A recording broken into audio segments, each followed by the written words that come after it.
Hello दोस्तों, क्या आप जानते हो कि आप एसबीआई बैंक का केवाईसी घर बैठे ही सिर्फ 5 मिनट के अंदर कर सकते हो। तो आज के इस वीडियो में हम उन्हीं स्टेप्स के बारे में जानेंगे जिससे आप घर बैठे एसबीआई बैंक का केवाईसी आसानी से कर सकते हो। तो सबसे पहले आपको अपने मोबाइल के अंदर किसी भी ब्राउजर में एसबीआई बैंक का लॉगिन लिख लेना है। आपको एसबीआई बैंक का लॉगिन लिखते ही ऐसा इंटरफेस इंटरनेट पर दिखाई देगा। उसमें से आपको एसबीआई बैंक की ऑफिशियल साइट जिसका एड्रेस है onlinesbi.sbi.bank.in है, उसी के ऊपर ही क्लिक करना है, क्योंकि इंटरनेट पर ऐसी बहुत सारी फेक वेबसाइट है जहां पर अगर आपने लॉगिन कर अपनी केवाईसी डिटेल डाल दी तो आपका पूरा बैंक अकाउंट भी खाली हो सकता है। तो ये बात आप ध्यान रखिएगा। जैसे ही आप एसबीआई बैंक की साइट के ऊपर क्लिक करोगे तो आपके मोबाइल के ऊपर ऐसा इंटरफेस आपको दिखाई देगा। इसमें आपको सबसे राइट हैंड कॉर्नर में जो 3 लीटियां देख रही है उसके ऊपर आपको क्लिक करना है। जैसे ही आप उसके ऊपर क्लिक करोगे तो आपके सामने ऐसा इंटरफेस देखने को मिलेगा जिसमें बहुत सारी चीज़ें लिखी हुई होगी, जैसे कि सर्विस, एफएक्यू, कॉर्पोरेट वेबसाइट। उसमें जो सबसे लास्ट ऑप्शन है अपडेट केवाईसी का ऑप्शन, उसके ऊपर आपको जाकर क्लिक करना है।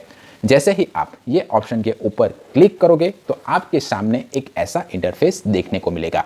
वो आपको केवाईसी अपडेट करने के लिए पेज पर भेज देगा। तो सबसे पहले आपको इस पेज पर जाकर आपका जो रजिस्टर मोबाइल नंबर है वो लिखना है, और मोबाइल नंबर वही लिखना जो बैंक में पहले आपने दिया हुआ होगा, क्योंकि उसके ऊपर ओटीपी जाएगा। उसके बाद आप लॉगिन करने के लिए या तो फिर डेट ऑफ बर्थ से लॉगिन कर सकते हो, या पैन कार्ड के थ्रू लॉगिन कर सकते हो, या सीआईएफ नंबर के थ्रू लॉगिन कर सकते हो, या तो आप अकाउंट नंबर के थ्रू लॉगिन करोगे।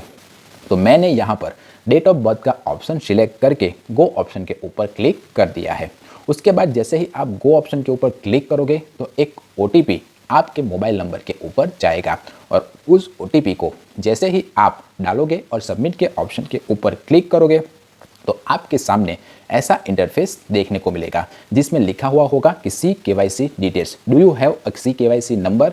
सी केवाईसी नंबर जिसे नहीं पता, तो सी केवाईसी नंबर गवर्नमेंट की एक ऑफिशियल वेबसाइट है जहां पर आप अपने जो वैलिड प्रूफ्स है जैसे कि आधार कार्ड, पैन कार्ड, वो डालकर आपका केवाईसी पहले से ही करके रख सकते हो, और वहां पर जो आप केवाईसी करके रखोगे उसका एक नंबर आपको दिया जाता है, और वो नंबर जैसे ही आप किसी भी केवाईसी वाली वेबसाइट जहां पर आपको केवाईसी करना हो वहां पर डालोगे तो आपका केवाईसी ऑटोमेटिकली हो जाता है। अगर आपके पास वो सी केवाईसी नंबर है तो आपको यस के ऊपर क्लिक करना है, वो सी केवाईसी नंबर के ऊपर क्लिक करना है और आगे बढ़ना है। और अगर नहीं है तो आपको नो बटन के ऊपर क्लिक करना है और फिर I agree to share my registered mobile number YONO with CRI के ऊपर क्लिक करके आगे बढ़ना है।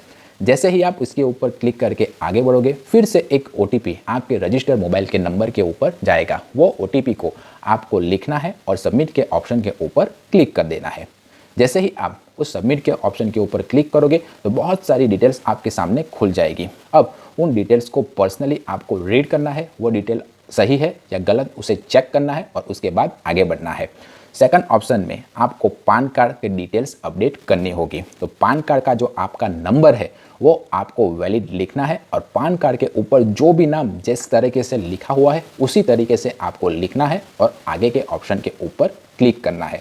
और जैसे ही आप सारी कंडीशन रीड करके I have read and understood and accept के चेकबॉक्स के ऊपर क्लिक करके प्रोसीड करोगे तो आपके सामने एक ऐसा इंटरफेस ओपन हो जाएगा जिसमें आपकी पर्सनल डिटेल्स होगी, जैसे कि आप मैरिड हो या नहीं। अगर मैरिड हो तो यस ऑप्शन पर क्लिक करो, और नहीं हो तो नो ऑप्शन के ऊपर क्लिक करो।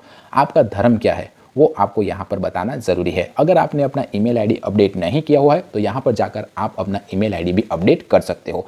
उसके बाद आपका ऑक्यूपेशन, आप धंधादारी हो, सैलरीड हो, नौकरी हो, वो सब डिटेल्स आपको यहाँ पर 1 बाय 1 फिलअप करनी है।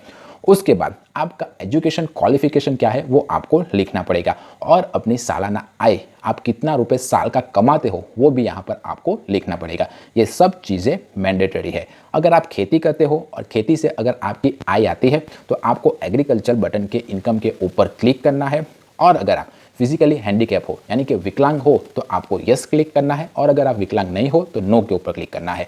अगर आप विकलांग हो और यस के बटन के ऊपर क्लिक करते हो तो आपको जो गवर्नमेंट के थ्रू विकलांगता का जो प्रमाण पत्र मिला है उसका जो नंबर दिया हुआ होगा वो आपको वहाँ पर लिखना पड़ सकता है।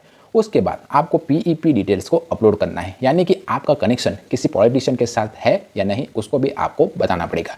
यानी कि आपके अगर रिश्तेदार में कोई चाचा, माँ, ताऊ कोई भी अगर पॉलिटिकली कनेक्टेड है तो आपको यहाँ पर आई एम पॉलिटिकली एक्सपोज के बटन के ऊपर क्लिक करना है। और अगर आपका कोई भी रिश्तेदार पॉलिटिशियन के साथ दूर दूर तक उसका कोई नाता नहीं है, तो आपको I am not politically expert के बटन के ऊपर क्लिक करना है और उसके बाद आपको I authorise SBI to update my KYC and profile detail के चेकबॉक्स के ऊपर क्लिक करके आगे बढ़ना है। जैसे ही आप आगे बढ़ोगे तो आपके रजिस्टर्ड मोबाइल के नंबर के ऊपर फिर से एक OTP जाएगा। वो जो भी OTP आया होगा उस OTP को आपको लिखना है और फिर सबमिट के ऑप्शन के ऊपर क्लिक कर देना है। तो ऐसा आपका जो KYC है वो सक्सेसफुली हो गया है, उसका मैसेज आपके स्क्रीन के ऊपर आ जाएगा। ये सब डिटेल्स भरने के बाद भी आपका KYC कंफर्म हो गया, उसकी कोई गारंटी नहीं है। 7 से लेकर 15 दिनों के बीच का KYC अपडेट होने का टाइम लेता है बैंक। उसमें बैंक चेक करेगा कि जो भी आपने डिटेल्स भरी है और जो भी आपने प्रूफ लगाए हुए हैं उन सब की चीज़ें मैच हो रही है या नहीं। अगर किसी में एड्रेस आधार कार्ड में और लिखा हुआ है और आपने बैंक में भरते समय कोई और एड्रेस लिखा हुआ होगा तो आपका KYC रिजेक्ट हो सकता है। आपका ईमेल कुछ और लिखा हुआ होगा आपने तो और वहाँ पर कोई और ईमेल मेंशन होगा तो भी आपका KYC कैंसिल हो सकता है। तो अगर आपने सही से डिटेल अपडेट की हुई होगी तो आपका KYC 7 से लेकर 15 दिनों के बंद के बीच अपडेट हो जाएगा। और अगर मान लीजिए कि आपके मोबाइल के ऊपर मैसेज आता है कि मेरा KYC अपडेट नहीं हुआ होगा तो आपको फिजिकली डॉक्यूमेंट जिसमें आपका आधार कार्ड, पान कार्ड, आप जहां पर रहते हो उसका एड्रेस प्रूफ, लाइट बिल और रजिस्टर्ड मोबाइल नंबर वो लेकर फिजिकली बैंक के थ्रू जाना पड़ेगा और वहां पर अपना KYC अपडेट करना पड़ेगा। तो आपको ये इन्फॉर्मेशन कैसी लगी?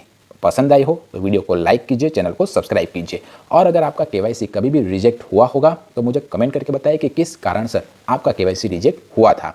लोगों को हेल्प हो जाएगी। मिलते हैं अगली वीडियो में, तब तक के लिए बाय बाय।